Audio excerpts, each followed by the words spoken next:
Hi, Sinaw Mayam. Ay gisina sa buyang biliba maya po naman po taram no sari na tra. Ado kay no taw ni ngasi di ako mandase kiye da ba kuy le ba ko ay su mayam na di dum makeup tutorial thagat piro hay bane ba ko ay makeup che taw da ba kuy le hadi Sinaw Mayam dum khang ba budi dum anam ba yang wani do zero knowledge oi bu siaw rang mani ba ko Sinaw Mayam da do hay petang ay gi video se skip taw da bi da phajana step 9 na phajana yeng biyo adu ga di kana ba mayang di Sinaw gi thamak te khra phangga na ina thajai adu di makeup taw ba haura si dum tab tab ulake ko mayam adu like share subscribe taw da basing taw san biram mo na tra dumai na taw biro adu hauji batmatch ki ke bira age adu kamai taw bono habdo looks oren ai hai bira ge ke ba haura ge utar age subscribe taw da basing taw san biram mo ya tra mandaki ra si ko kamai ki wa no Cham nal halura heavy on nal halura cham na nal han bi da taw sira heavy da nal han bi taw sira cham na kan di adum jam tam da ke bne pam nei dana kwa adum heavy adum kaina ke ba matam do ga di dum kaina du gi mi du gi pam ba gi matung in adum ke bi de ni ko ha di ai di heavy ke ba pam jai adu da gi di cham na ke ba pam jai ha do adu gi matung in ai di adum ke ja de ni adum ma nga si je adum Sam na kibiu hai de do aduna tawrage adu du mayam ai makeup poloi satpa matam da adum video se ura kan da mayam adum poloi price kya lawi package kya lawi kholi na comment da su adu dagi no panghang hang bire ba ko hoi kai muti kai de do reply pi ba do hai di mayam noi da mayam da hena understand taw na ba do haibam je khang de hai ba aduna direct oina call oina taw bi da ga di phajana lai khai ta na wari sana ba yai da na cha na te message da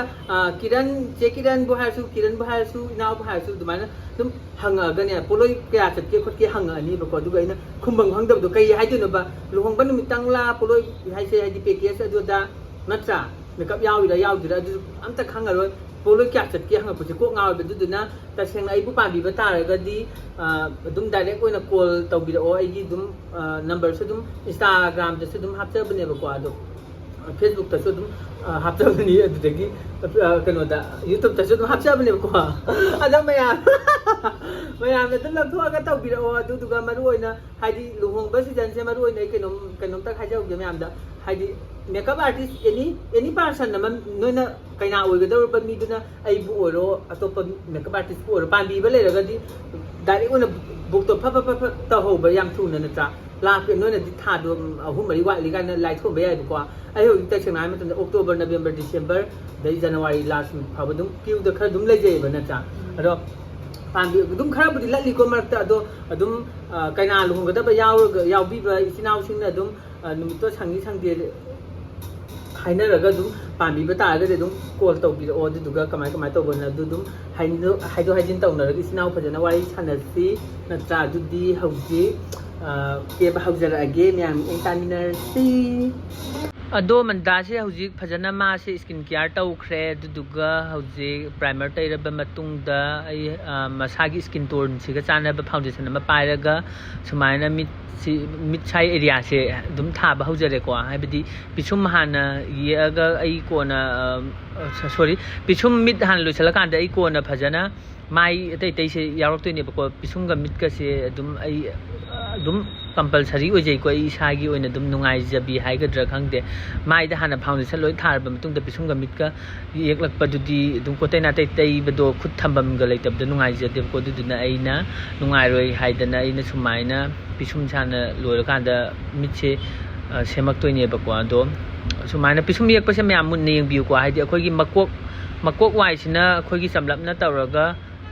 mani wai sina khara dark oi ba mana sumaina dum sem doi ni ko haidi makok tagi hauraga mu ba du su phajaroi ba kwa distinct oi ba do kano masana loi ba kwa ado sumaina foundation sina sumaina ka e ba ko mayam do munna yeng bidraga di khangoi ko gyan ta ba wat kani ado mayam da dum hoi akhang ba budi dum yaw bilang ngani adu duga mayam sigi marak se pisum yek pa lora kan da khoi gi sigi se do tha ba se utra hodre mayam maram di kai gino hai kan da phone se maning sumaina kai hai do no front dagi nam de ba ko maning dagi nam bali na udre ba ko numi se iban dang oi bagi adu na phone do mi amuk taw salak call amuk lak salak adu dagi di amuk video se chatli ba chat tabra na yenge ba ko adu gi nam hodre adu go si sina khoi gi ꯀꯔꯦꯛꯇꯔꯒꯤ ꯁꯤꯒꯤ ꯀꯩꯅꯣꯁꯦ ꯑꯃ pro ꯀꯟꯁꯤꯂꯔꯒꯤꯁꯦ ꯈꯔ orange ꯀꯂꯔꯒꯤ ꯍꯥꯏꯐꯦꯠ ꯇꯧꯔꯒ ꯃꯥꯒꯤ ꯅꯥꯇꯣꯟ ꯃꯃꯥꯡꯒꯤꯗꯣ ꯁ꯭ꯋꯥꯏ ꯑꯦꯔꯤꯌꯥꯁꯦ ꯈꯔ dark ꯑꯣꯏ ꯍꯥꯏꯗꯅ ꯑꯩꯅ ꯁꯨꯃꯥꯏꯅ ꯍꯥꯟꯅ ꯃꯦꯟꯖꯍꯧꯕꯅꯤꯀꯣ ꯃꯌꯥꯝ ꯑꯗꯨꯗꯨꯒ ꯃꯥꯒꯤ ꯁ꯭ꯀꯤꯟ ꯇꯣꯟꯁꯤꯒ ꯍꯥꯏꯐꯦꯠ ꯆꯥꯟꯅꯕ ꯈꯤꯇꯪ ꯂꯥꯏꯠ ꯑꯣꯏꯈꯠꯀꯦ ꯇꯧꯕ ꯑꯃ ꯐꯥꯎꯟꯗꯦꯁꯟꯁꯦ ꯀꯁꯇꯔꯗ ꯀꯩꯅꯣ ꯀꯁꯇꯔꯗꯅꯤꯀꯣ ꯃꯌꯥꯝ ꯑꯩꯅ ꯁꯤ ꯊꯥꯗꯩꯁꯦ ꯍꯨꯗꯥꯒꯤꯗ ꯑꯗꯨꯃꯥꯏꯅ ꯍꯨꯗꯥꯒꯤꯗꯤ ꯐ ꯆꯤꯡꯕ ꯌꯥꯗꯦꯀꯣ ꯃꯥꯒꯤꯁꯦ ꯁꯨꯃꯥꯏꯅ ꯅꯝꯂꯞ ꯇꯧꯔꯒ ꯐꯥꯎꯟꯗꯦꯁꯟꯁꯦ ꯇꯨꯔꯤꯁꯤꯅ ꯅꯝꯃꯒ ꯊꯥꯗꯣꯏꯅꯦ ꯑꯗꯨꯗꯨꯒ ꯑꯩ ꯁꯤꯁꯤꯅ ꯁꯨꯃꯥꯏꯅ ꯀꯟꯁꯤꯂꯔ ꯋꯥꯏꯠꯀꯤ ꯑꯃ ꯄꯥꯏꯔꯒ ꯁꯨꯃꯥꯏꯅ ꯍꯥꯏꯗꯤ ꯃꯥꯒꯤ ꯍꯥꯏꯂꯥꯏꯠ ꯑꯣꯏꯕꯒꯤ ꯑꯦꯔꯤꯌꯥꯁꯦ ꯂꯥꯏꯕꯛꯅꯦ ꯑꯗꯨꯗꯒꯤ ꯈꯖꯥꯏ ꯁ꯭ꯋꯥꯏꯅꯦ ꯑꯗꯩꯗꯤ ꯈꯗꯥꯡ ꯁ꯭ꯋꯥꯏ ꯅꯥꯇꯣꯟꯒꯤ ꯃꯃꯥꯡ ꯑꯗꯨꯗꯨꯒ ꯀꯩꯅꯣꯗꯤ ꯑꯩꯈꯣꯏ ꯅꯥꯇꯣꯟ ꯁꯨꯃꯥꯡ ꯍꯥꯏꯕ꯭ꯔꯥ ꯀꯩꯅꯣ ꯆꯤꯟꯒꯤ ꯃꯊꯛꯁꯦ ꯁ꯭ꯋꯥꯏꯁꯤꯗꯤ ꯑꯉꯧꯕ ꯗꯥꯏꯔꯦꯛ ꯊꯥꯖꯤꯟꯕ ꯌꯥꯗꯦꯀꯣ ꯍꯥꯏꯕꯗꯤ ꯆꯤꯟꯗꯣ ꯇꯣꯡꯉꯒ ꯂꯩꯅꯤꯕꯀꯣ ꯊꯥꯕ ꯇꯥꯔꯒꯁꯨ ꯑꯩꯈꯣꯏ ꯇꯞꯅ ꯍꯥꯏꯗꯤ ꯃꯑꯣꯡ ꯌꯦꯡꯉꯒ ꯃꯦꯀꯞ ꯇꯧꯕ ꯃꯇꯝꯗ ꯑꯩꯈꯣꯏ ꯌꯥꯝ ꯇꯣꯏꯅ ꯇꯧꯕ ꯗꯔꯀꯥꯔ ꯑꯣꯏꯀꯣ ꯑꯗꯨꯗꯨꯒ ꯁꯤꯁꯦ ꯃꯅꯥꯇꯣꯟꯁꯤꯡꯁꯦ ꯍꯥꯏꯐꯦꯠ ꯑꯗꯨꯗꯒꯤ ꯖꯣ ꯂꯥꯏꯟ ꯀꯩꯀꯩ ꯁꯤꯁꯦ ꯈꯖꯥꯏ ꯀꯩꯀꯩꯁꯦ ꯂꯥꯏꯕꯛ ꯇꯣꯡꯉꯒꯅ ꯂꯥꯏꯕꯛꯁꯦ ꯈꯤꯇꯪ ꯀꯛꯄꯤꯕꯀꯣ ꯁꯨꯃꯥꯏꯅ ꯀꯛꯄ ꯍꯧꯔꯛꯑꯦ ꯃꯌꯥꯝ ꯇꯞꯅ ꯃꯨꯟꯅ ꯌꯦꯡꯕꯤꯌꯨ ꯑꯩꯅ ꯋꯥ ꯉꯥꯡꯕ ꯃꯇꯝꯗ ꯁꯣꯏꯈꯤꯕ ꯌꯥꯎꯔꯁꯨ ꯃꯌꯥꯝꯅ ꯉꯥꯛꯄꯤꯒꯅꯤꯀꯣ ꯍꯥꯏꯗꯤ ꯏꯆꯤꯟ ꯏꯅꯥꯎ ꯃꯌꯥꯝꯅ ꯍꯥꯏꯗꯤ ꯃꯌꯥꯝꯒꯤꯗꯃꯛꯇꯅꯤ ꯑꯩꯅ ꯄꯨꯖꯔꯛꯏꯁꯤꯁꯨ ꯑꯈꯪꯕꯕꯨꯗꯤ ꯃꯌꯥꯝ ꯑꯃ ꯌꯥꯎꯔꯝꯒꯅꯤ ꯌꯥꯝ ꯍꯦꯟꯅ ꯍꯩꯖꯕꯁꯨ ꯅꯠꯆꯗꯦ ꯑꯩꯅ ꯑꯈꯪꯕ ꯅꯣꯂꯦꯖ ꯈꯔ ꯂꯩꯖꯕꯗꯣ ꯑꯗꯣ ꯃꯌꯥꯝꯗ ꯈꯪꯗꯕ ꯏꯆꯤꯟ ꯏꯅꯥꯎꯁꯨ ꯑꯗꯨꯝ ꯌꯥꯎꯔꯝꯒꯅꯤꯗꯅꯀꯣ ꯑꯗꯨꯗꯨꯅ ꯃꯌꯥꯝꯗ ꯈꯤꯇꯪ ꯀꯥꯟꯅꯒꯗ꯭ꯔꯥ ꯍꯥꯏꯗꯅ ꯑꯩꯅ ꯚꯤꯗꯤꯑꯣꯁꯤ ꯁꯦꯝꯖꯔꯛꯄꯅꯤ ꯃꯨꯟꯅ ꯌꯦꯡꯕꯤꯌꯨ ꯋꯥ ꯉꯥꯡꯕꯁꯤꯁꯨ ꯃꯨꯟꯅ ꯇꯥꯕꯤꯌꯨ ꯑꯗꯨꯗꯨꯒ ꯚꯤꯗꯤꯑꯣꯁꯤꯁꯨ ꯌꯥꯝ ꯃꯨꯟꯅ ꯌꯦꯡꯕꯤꯌꯨ ꯑꯗꯣ ꯀꯝꯄꯜꯁꯔꯤ ꯃꯦꯀꯞꯁꯦ ꯌꯥꯝ ꯁꯨꯃꯥꯏꯅ ꯇꯧꯔꯒꯗꯤ ꯍꯩꯅꯤ ꯍꯥꯏꯕꯗꯤ ꯅꯠꯇꯦꯀꯣ ꯃꯌꯥꯝꯗ ꯁꯨꯝ ꯌꯦꯡꯉꯒꯗꯤ ꯈꯤꯇꯪ ꯅꯣꯂꯦꯖ ꯑꯣꯏꯒꯗ꯭ꯔꯥ ꯍꯥꯏꯅ ꯑꯩꯅ ꯃꯦꯀꯞ ꯁ꯭ꯇꯦꯞ ꯕꯥꯏ ꯁ꯭ꯇꯦꯞ ꯀꯩꯅꯣꯁꯦ ꯁꯦꯝꯖꯔꯛꯄꯅꯤ ꯑꯗꯨꯗꯨꯒ ꯃꯥꯒꯤ ꯐꯥꯎꯟꯗꯦꯁꯟꯁꯦ ꯉꯁꯥꯏꯒꯤ ꯂꯥꯏꯠ ꯁ꯭ꯀꯤꯟ ꯇꯣꯟꯗꯣ ꯑꯗꯨꯗꯒꯤ ꯑꯃꯨꯛ ꯈꯔ ꯉꯧꯕ ꯑꯃ ꯊꯥꯔꯀꯥꯟꯗ ꯑꯩꯅ ꯑꯃꯨꯛ ꯄꯥꯎꯗꯔꯁꯤꯡꯁꯦ ꯁꯨꯃꯥꯏꯅ ꯑꯃꯨꯛ ꯊꯥꯔꯛꯄꯅꯤꯀꯣ ꯃꯌꯥꯝ ꯄꯥꯎꯗꯔꯁꯦ ꯉꯧꯔꯣꯛ ꯉꯧꯕꯅꯤꯀꯣ ꯃꯌꯥꯝ ꯉꯧꯔꯣꯛ ꯉꯧꯕꯗꯨꯗꯅ ꯂꯣꯏꯅ ꯃꯥꯒꯤ ꯂꯥꯏꯕꯛ ꯀꯩꯀꯩ ꯃꯇꯥꯏꯗꯤ ꯑꯝꯇ ꯌꯧꯍꯟꯕꯤꯒꯅꯨ ꯄꯥꯎꯗꯔ ꯊꯥꯕ ꯃꯇꯝꯗꯁꯨ ꯄꯥꯎꯗꯔꯁꯦ ꯇꯣꯟ ꯑꯅꯤ ꯁ꯭ꯀꯤꯟ ꯇꯣꯟ ꯑꯃꯒ ꯑꯗꯨꯗꯒꯤ ꯉꯧꯔꯣꯛ ꯉꯧꯕ ꯑꯃꯒ ꯁꯤꯖꯤꯟꯅꯕꯤꯌꯨꯀꯣ ꯃꯥꯒꯤ ꯅꯥꯇꯣꯟ ꯁꯨꯃꯥꯡꯁꯦ ꯑꯗꯨꯗꯒꯤ ꯖꯣ ꯂꯥꯏꯟ ꯁ꯭ꯋꯥꯏꯁꯤꯁꯨ ꯉꯧꯔꯣꯛ ꯉꯧꯕ ꯊꯥꯕ ꯌꯥꯗꯦꯀꯣ ꯃꯌꯥꯝ ꯉꯧꯔꯣꯛ ꯉꯧꯕ ꯊꯥꯔꯒꯗꯤ ꯃꯥꯒꯤ ꯀꯣꯟꯇꯣꯔ ꯇꯧꯈꯤꯕ ꯖꯒꯥꯁꯤꯡꯗꯣ ꯂꯣꯏꯅ ꯃꯥꯡꯈꯤꯗꯣꯏꯅꯦꯕ ꯑꯗꯨꯗꯨꯅ ꯅꯥꯇꯣꯟꯒꯤ ꯁꯥꯏꯠꯁꯤꯁꯨ ꯑꯩꯅ ꯁ꯭ꯀꯤꯟ ꯇꯣꯟꯗꯨꯒꯤ ꯍꯥꯏꯐꯦꯠ ꯆꯥꯟꯅꯕ ꯌꯦꯡꯉꯒ ꯊꯥꯔꯦ ꯑꯗꯨꯒ ꯂꯥꯏꯕꯛꯀꯤ ꯈ꯭ꯋꯥꯏ ꯃꯊꯛ ꯋꯥꯏꯁꯦ ꯃꯨꯟ ꯌꯦꯡꯕꯤꯌꯨꯀꯣ ꯃꯌꯥꯝ ꯑꯗꯨꯗꯨꯒ ꯑꯉꯧꯕꯁꯤꯡꯁꯤꯅ ꯑꯩꯈꯣꯏꯒꯤ ꯉꯁꯥꯏꯒꯤ ꯍꯥꯏꯂꯥꯏꯇꯔ ꯀꯟꯁꯤꯂꯔ ꯊꯥꯈꯤꯕ ꯖꯒꯥꯁꯤꯡꯗꯨꯅꯤꯀꯣ ꯑꯗꯨꯗꯨꯒ ꯑꯩꯅ ꯊꯥꯔꯕ ꯃꯇꯨꯡꯗ ꯇꯨꯔꯤꯁꯤꯅ ꯄꯥꯏꯔꯒ ꯐꯖꯅ ꯃꯥꯁꯦ ꯃꯁꯥ ꯅꯥꯟꯅꯕ ꯕ꯭ꯂꯦꯟ ꯐꯖꯅ ꯇꯧꯊꯣꯛꯄꯤꯔꯦ ꯑꯗꯨꯗꯨꯒ ꯉꯁꯥꯏꯒꯤ ꯀꯣꯟꯇꯣꯔ ꯇꯧꯈꯤꯕ ꯖꯒꯥꯗꯣ ꯁꯤꯁꯤꯅ ꯑꯃꯨꯛ ꯗꯕꯜ ꯀꯣꯟꯇꯣꯔ ꯇꯧꯁꯟꯗꯣꯏꯅꯦꯕꯀꯣ ꯁꯤꯁꯤꯅ ꯉꯁꯥꯏꯒꯤꯗꯨꯅ ꯀ꯭ꯔꯥꯏꯂꯟꯒꯤ 27ꯗꯣ ꯑꯗꯨꯗꯨꯅ ꯀꯛꯈ꯭ꯔꯦ ꯁꯤꯁꯤꯅ ꯑꯃꯨꯛ ꯃꯦꯠꯀꯤꯗ ꯀꯩꯅꯣꯅꯦꯕꯀꯣ ꯑꯗꯨꯗꯨꯅ ꯑꯃꯨꯛ ꯍꯥꯏꯐꯦꯠ ꯀꯛꯄꯤꯔꯦ ꯅꯥꯇꯣꯟ ꯀꯛꯑꯦ ꯈꯖꯥꯏ ꯀꯛꯑꯦ ꯖꯣ ꯂꯥꯏꯟ ꯀꯛꯑꯦ ꯑꯗꯨꯒ ꯂꯥꯏꯕꯛ ꯃꯊꯛ ꯍꯥꯏꯐꯦꯠ ꯀꯛꯈ꯭ꯔꯦ ꯑꯗꯨꯗꯨꯒ ꯕ꯭ꯂꯁ ꯑꯃꯨꯛ ꯊꯥꯕ ꯍꯧꯔꯛꯑꯅꯤ ꯇꯞꯅ ꯑꯗꯨꯝ ꯌꯦꯡꯕꯤꯌꯨ ꯕ꯭ꯂꯁꯁꯦ ꯃꯈꯜ ꯑꯅꯤ ꯊꯣꯛꯅ ꯊꯥꯒꯗꯕꯅꯤ ꯁꯤꯒꯤ ꯑꯩꯈꯣꯏꯒꯤ ꯕꯦꯕꯤ ꯄꯤꯡꯁꯦ ꯁꯤꯁꯤꯅ ꯁꯋꯥꯏꯁꯤꯗ ꯑꯗꯨꯝ ꯊꯥꯕꯤꯔꯣ ꯒꯥꯔꯤꯁꯨ ꯌꯥꯝ ꯆꯠꯂꯤ ꯑꯩ ꯃꯈꯥꯁꯤ ꯀꯤꯕꯁꯤ ꯕ꯭ꯂꯁꯁꯤꯡꯁꯦ ꯅꯥꯇꯣꯟ ꯃꯃꯥꯡ ꯊꯥꯔꯦ ꯈꯖꯥꯏ ꯊꯥꯔꯦ ꯑꯗꯨꯗꯨꯒ ꯁꯤꯒꯤ ꯀꯩ ꯍꯥꯏꯗꯣꯏꯅꯣ ꯕꯦꯕꯤ ꯄꯤꯡꯁꯦ ꯁꯤꯁꯤꯅ ꯈꯖꯥꯏ ꯁ꯭ꯋꯥꯏꯗ ꯊꯥꯔꯦ ꯑꯗꯨꯗꯨꯒ ꯑꯃꯨꯛ ꯈꯖꯥꯏꯒꯤ ꯃꯊꯛ ꯋꯥꯏꯁꯦ ꯁꯤꯁꯤꯅ ꯑꯃꯨꯛ ꯈꯤꯇꯪ ꯕꯦꯕꯤ ꯄꯤꯡꯗꯒꯤ ꯈꯤꯇꯪ ꯂꯩꯈꯠꯄ ꯑꯃꯅ ꯎꯠꯂꯛꯀꯅꯤꯀꯣ ꯃꯌꯥꯝ ꯎꯠꯂꯦ ꯁꯤꯁꯤꯅ ꯁꯋꯥꯏꯁꯤꯗ ꯊꯥꯕꯤꯕꯀꯣ ꯌꯥꯝ ꯍꯦꯟꯅ ꯉꯥꯡꯃꯜꯂꯒꯁꯨ ꯖꯨꯠ ꯆꯥꯔꯣꯏꯀꯣ ꯃꯌꯥꯝ ꯍꯥꯏꯗꯤ ꯁꯤꯒꯤ ꯕ꯭ꯂꯁꯁꯦ ꯁꯤꯗꯗꯤ ꯑꯗꯨم ꯈꯔ ꯌꯥꯡꯅ ꯎꯗ꯭ꯔꯥ ꯃꯌꯥꯝ ꯑꯗꯣ ꯐꯖꯅ ꯀꯝꯄ꯭ꯂꯤꯠ ꯂꯣꯏꯔꯀꯥꯟꯗ ꯃꯁꯥꯒꯤ ꯆꯨꯞꯁꯟꯕ ꯑꯦꯖꯣꯞ ꯇꯧꯁꯟꯕꯒꯤ ꯃꯇꯥꯡ ꯑꯃ ꯂꯥꯛꯀꯅꯤꯕꯀꯣ ꯑꯗꯨꯃꯥꯏꯅ ꯆꯨꯞꯁꯜꯂꯀꯥꯟꯗ ꯆꯞ ꯆꯥꯏ ꯃꯌꯥꯝ ꯑꯗꯣ ꯂꯥꯏꯠꯁꯤꯁꯨ ꯈꯤꯇꯪ ꯃꯝꯈꯔꯦ ꯑꯗꯣ ꯍꯣꯔꯦꯟ ꯃꯦꯀꯞ ꯀꯝꯄ꯭ꯂꯤꯠ ꯂꯣꯏꯔꯀꯥꯟꯗ ꯉꯥꯜꯂꯛꯀꯅꯤ ꯑꯗꯣ ꯁꯨꯃꯥꯏꯅ ꯆꯟꯗꯣꯟꯁꯦ ꯊꯤꯜꯂꯦ ꯑꯗꯨꯒ ꯉꯁꯥꯏ ꯄꯥ ꯍꯥꯞꯈꯤꯕ ꯄꯣꯠꯇꯣ ꯑꯃꯨꯛ ꯍꯥꯏꯗꯤ ꯍꯦꯟꯗꯣꯛꯄ ꯑꯩꯈꯣꯏꯒꯤ ꯒꯝ ꯍꯦꯟꯗꯣꯛꯄ ꯈꯣꯠꯇꯣꯛꯄ ꯃꯁꯥ ꯅꯥꯟꯗꯕ ꯌꯥꯎꯕꯁꯤꯡꯗꯣ 2 times ꯑꯅꯤꯔꯛ ꯁꯨꯃꯥꯏꯅ ꯑꯃꯨꯛ ꯆꯤꯡꯁꯤꯟꯕꯤꯕꯀꯣ ꯍꯥꯏꯗꯤ ꯄꯥꯎꯗꯔ ꯊꯥꯕꯗꯁꯨ ꯑꯩꯈꯣꯏꯒꯤ ꯂꯥꯏꯅꯔꯁꯦ ꯄꯥꯎꯗꯔꯒꯤ ꯃꯀꯨꯝ ꯍꯥꯏꯐꯦꯠ ꯆꯪꯈꯤꯕꯗꯣ ꯅꯨꯡꯉꯥꯏꯇꯦꯅꯀꯣ ꯑꯗꯨꯗꯨꯅ ꯑꯅꯤꯔꯛ ꯁꯨꯅ ꯌꯦꯛꯆꯕꯅꯤ ꯑꯗꯨꯗꯨꯅ ꯃꯥꯒꯤ ꯃꯆꯤꯟꯁꯦ ꯐꯥꯎꯟꯗꯦꯁꯟ ꯇꯩꯈꯤꯕꯗꯣ ꯑꯗꯣ ꯆꯨꯔ ꯂꯩꯕꯗꯣ ꯀꯊꯥ ꯀꯔꯨꯝꯅꯅꯤ ꯍꯥꯏꯅ ꯑꯩꯅ ꯁꯨꯃꯥꯏꯅ ꯍꯥꯏꯐꯦꯠ ꯀꯩ ꯍꯥꯏꯕ ꯋꯥꯏꯞꯁ ꯑꯃ ꯄꯥꯏꯔ ꯇꯩꯊꯣꯛꯈ꯭ꯔꯦ ꯑꯗꯨꯗꯨꯒ ꯕꯥꯝ ꯑꯃ ꯂꯧꯔꯒ ꯍꯥꯏꯐꯦꯠꯇꯪ ꯇꯩꯁꯜꯂꯝꯃꯦꯀꯣ ꯑꯗꯨꯗꯨꯒ ꯑꯃꯨꯛ ꯕꯥꯎꯟꯗꯔꯤꯁꯤꯡꯁꯦ ꯌꯥम ꯊꯤꯅ ꯐꯖꯅ ꯌꯦꯛꯄꯤꯌꯨꯀꯣ ꯃꯌꯥꯝ ꯍꯥꯏꯗꯤ ꯑꯗꯣ ꯃꯌꯥꯝ ꯐꯖꯅ ꯌꯦꯛꯄꯤꯌꯨ ꯑꯗꯣ ꯀꯩ ꯍꯥꯏꯇꯥꯔꯦ ꯑꯩꯒꯤ ꯐꯖꯅ ꯑꯩ ꯅꯥꯛꯇ ꯐꯖꯅ ꯃꯦꯀꯞ ꯀ꯭ꯂꯥꯁꯒꯨꯝꯕ ꯑꯃ ꯍꯧꯔꯒꯗꯤ ꯍꯧꯈ꯭ꯔꯦ ꯑꯗꯣ ꯍꯟꯗꯛꯀꯤꯗꯤ ꯂꯧꯗ꯭ꯔꯤꯕꯀꯣ ꯑꯗꯣ ꯃꯊꯪ ꯉꯥꯡꯖꯔꯛꯀꯦ ꯁꯤꯒꯤꯁꯦ ꯕ꯭ꯔꯥꯎꯟ ꯑꯃ ꯇꯧꯔꯒ ꯃꯌꯥꯏ ꯋꯥꯏꯒꯤꯁꯤꯅ ꯀꯩꯅꯣꯅꯤꯀꯣ ꯃꯌꯥꯝ ꯀꯩ ꯍꯥꯏꯇꯥꯔꯦ ꯄꯤꯡꯛꯇ ꯈꯔ ꯂꯥꯏꯠ ꯑꯣꯏꯊꯣꯛꯄ ꯑꯗꯨꯃꯥꯏꯅ ꯃꯤꯛꯁ ꯇꯧꯔꯒ ꯁꯪꯖꯕꯅꯤꯀꯣ ꯃꯌꯥꯏ ꯋꯥꯏꯁꯦ ꯑꯗꯨꯗꯨꯒ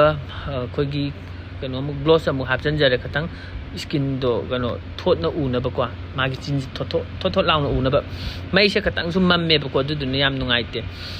ดูว่าชันดาซุมมัมฉลกไปช้ำที่สุยามพัฒน์ช้ำเอาเจดูก็จินเซคอนตัวอะไรไฮเบดกัตเตอร์บรัสอัมปาร์ก็สมัยนั้นเห็นอะไรยาวไปสิ่งตัวกับทัศจาระเอาตัวไอ้กิเมกับคลาสเขาบัตตาก็ดีดุมมายามแต่ดุมอับจะตัวจระเข้ดูสิ่งที่พิสุงกิเสกำสินะไฮเบดตั้งพิสุงกิป่ามันนิตารปดพิสุงกิช้ำมันนิตารปดดูดูนะสมัยนั้นป่ากำดินนับสันกิปกว่าดูก็มาฆ่าสิมิดปมหันบางทีไฮเบดตั้งนุ่งชีหันแกนมิดสิป่าแต่เขาดีปกว่าดู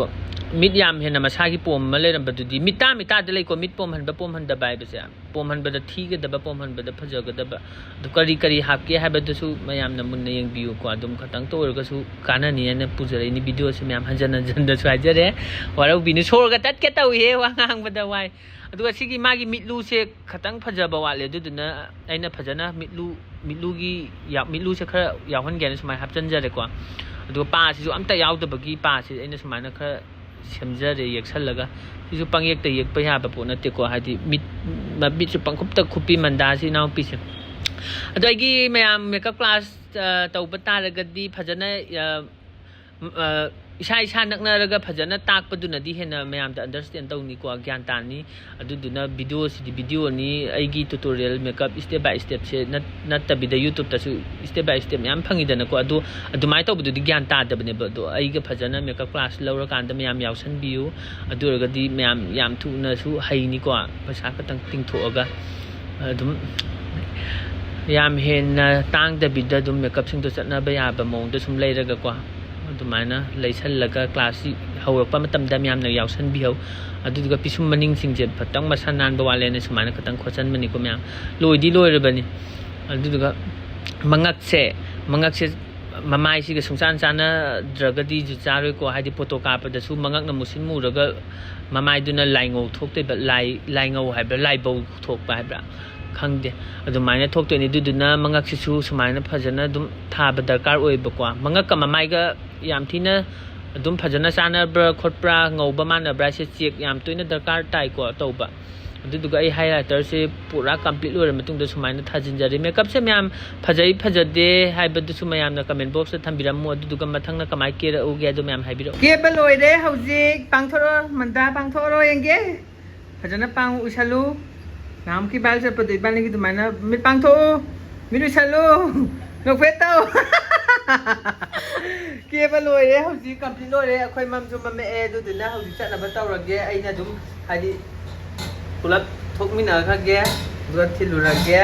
पैसे तेरा आदने बको आइना उरी थोक तलेगा दो सिनाव ने थिलुरा गया माना बिगी नाव पिनी या बा मंदा हा या हेंगे सिदा उब्रियम उyi phajana aina sa bado aina phajara kani na ibia ma ai de ha ka ba tani ke jari se tu ai di ayu pung tare ta ki ke badana hau pa ba lai se udra nang di hau tane ne jor ke ri jadu bo phajana gyan ta ke di sai du he na phajani kwa ha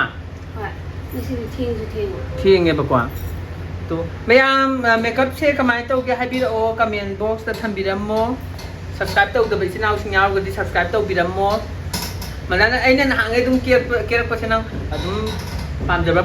pam jadabra sing phai rom ta Asing bagi adung pamje. Adun loy ba? Ai kira na sidong ba. Ngasi. Ai na sujan na sa ba. Ngasi di hobe gu to man kre kwa. Ado phana budum khang di ai gi wa khron da dum khara dum asi luhong budget pa gi ni ko bridesmaid ni ado dum kundo leng bagi da su dum oi han ba yare ko dum makhal ni akhoi na loi sana de ni ko man dai pe usal leng ke मिथुप से हापचन ग्रबने दो phone से जो पंगलाक लाक पनी ना इदो ग्यामेम ताद्रे बको हाइबदी customer अमुक लाक phone अमुक लाक अदुदुना video से अमुक नमम द तौरे बको अदुदुना स्किप तौ बखर यावंगनी वीडियो से दो खतंग नमम द बखर यावंगने बको स्किप तौ हिबा हाइदि फोन लाक बगी दुमाय तौग नमहौ द बदो अदुम यारिङै दि अदुम नमहौ ब्राना दि खले दो होरेन इदिट कई सेम लोइर कांदा फजना मैमना स्किप तौदबिदा फजना येंबिरो की वीडियो से अदुती हौजी लोइसल्लसिरा अदु कन तौवे मैम ꯑꯩꯅꯁꯨ ꯍꯟꯖꯟ ꯍꯟꯖꯟꯅꯕꯨꯗꯤ ꯍꯥꯏꯖꯔꯦꯀꯣ ꯃꯌꯥꯝꯗ ꯍꯥꯏꯕꯤꯔꯦ ꯀꯥꯏ ꯍꯟꯖꯟ ꯍꯟꯖꯟꯅꯕꯨꯗꯤ ꯍꯥꯏꯖꯔꯦ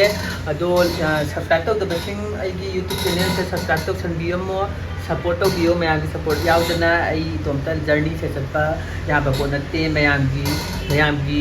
ꯍꯥꯏꯗꯤ ꯃꯌꯥꯝꯒꯤꯁꯨ ꯗꯔꯀꯥꯔ ꯇꯥꯕ ꯇꯥꯏꯃꯤꯡ ꯂꯥꯛꯄ ꯇꯥꯔꯒꯗꯤ ꯑꯩꯉꯣꯟꯗ ꯑꯗꯨꯝ ꯑꯩꯅ ꯑꯉꯝꯕ ꯑꯗꯨꯝ ꯃꯇꯦꯡ ꯄꯥꯡꯖꯒꯦ ꯑꯗꯨꯃꯥꯏꯅ ꯑꯩꯈꯣꯏ ꯏꯆꯤꯟ ꯏꯅꯥꯎ ꯉꯥꯛꯇꯅꯤ ꯃꯩꯇꯩ ꯀꯝꯃ꯭ꯌꯨꯅꯤꯇꯤꯅꯤ ꯅꯠꯇ꯭ꯔꯥ ꯃꯩꯇꯩ ꯍꯥꯏꯕ ꯂꯩꯇꯦ ꯍꯥꯎ ꯄꯥꯡꯒꯜ ꯍꯥꯏꯕ ꯂꯩꯇꯦ ꯀꯨꯀꯤꯗꯤ ꯌꯥꯎꯗꯦꯀꯣ ꯑꯗꯣ ꯑꯩꯈꯣꯏ ꯈꯔ ꯀꯝꯃ꯭ꯌꯨꯅꯤꯇꯤ ꯈꯔꯁꯦ ꯅꯨꯡꯁꯤ ꯆꯥꯟꯅꯅ ꯍꯤꯡꯃꯤꯟꯅꯁꯤ ꯅꯠꯇ꯭ꯔꯥ ꯑꯅꯥ ꯑꯌꯦꯛ ꯌꯥꯎꯗꯕꯤꯗ ꯑꯗꯣ ꯀꯨꯀꯤꯗꯤ ꯌꯥꯎꯗꯦꯀꯣ ꯑꯗꯣ ꯀꯩꯅꯣ ꯇꯧꯔꯦ ꯂꯣꯏꯁꯟꯅꯕ ꯇꯧꯔꯒꯦ ꯍꯧꯖꯤꯛ ꯊꯦꯡꯁꯨ ꯊꯦꯡꯉꯦ ꯏꯃꯥꯟꯅꯕꯤ ꯔꯕꯤꯌꯥꯗꯣ ꯇꯦꯔꯥꯗꯩꯅꯦꯕꯀꯣ ꯃꯥꯏ ꯃꯅꯥꯎꯄꯤꯅꯤ ꯑꯗꯣ ꯃꯉꯣꯟꯗ ꯆꯥ ꯂꯣꯜꯂꯝꯃꯣ ꯍꯥꯏꯈ꯭ꯔꯕꯅꯦꯕꯀோ ꯑꯩꯅ ꯑꯗꯣ ꯆꯥ ꯊꯛꯎꯔꯅꯤ ꯃꯣꯏꯗ ꯆꯠꯂꯒ ꯊꯤꯟꯕ ꯑꯣꯏꯅꯀꯣ ꯃꯣꯏ ꯑꯩ ꯁꯤꯂꯤꯟꯗꯔ ꯂꯧꯕꯗꯣ ꯃꯣꯏ ꯅꯍꯥꯟ ꯑꯩ ꯁꯤꯂꯤꯟꯗꯔꯁꯦ ꯁꯤꯂꯤꯟꯗꯔ ꯂꯧꯕꯗꯣ ꯑꯩ ꯁꯤꯂꯤꯟꯗꯔꯁꯦ ꯂꯣꯏꯈ꯭ꯔꯦꯕꯀꯣ ꯒ꯭ꯌꯥꯁꯇꯣ ꯑꯗꯣ ꯅꯍꯥꯟ ꯃꯣꯏꯗꯩ ꯂꯧꯕꯅꯦꯕꯀꯣ ꯃꯣই ꯃꯅꯥꯛꯇꯒꯤ ꯑꯗꯣ ꯍꯧꯖꯤꯛ ꯐꯥꯎꯕ ꯊꯤꯟꯗ꯭ꯔꯤ ꯊꯥ ꯐꯥꯔꯛꯇꯣꯔꯦꯕꯀꯣ ꯍꯧꯖꯤꯛ ꯊꯤꯜꯂꯨꯔꯒꯦ ꯃꯥ ꯊꯤꯟꯕ ꯑꯣꯏꯅ ꯑꯗꯨꯃꯥꯏꯅ ꯑꯗꯨꯝ ꯆꯞ ꯃꯥꯟꯅꯔꯦ ꯂꯝꯕꯤꯁꯨ ꯍꯥꯏꯅ ꯃꯣꯏ ꯃꯅꯥꯛꯇꯒꯤꯅꯤꯅ ꯑꯗꯨꯃꯥꯏꯅ ꯆꯠꯂꯒꯦ ꯃꯇꯥꯡ ꯑꯁꯤꯗ ꯂꯣꯏꯁꯤꯟꯖꯔꯒꯦ ꯃꯌꯥꯝ ꯃꯟꯗꯥ ꯕꯥꯏ ꯇꯧꯔꯁꯦ Bye. ꯕꯥꯏ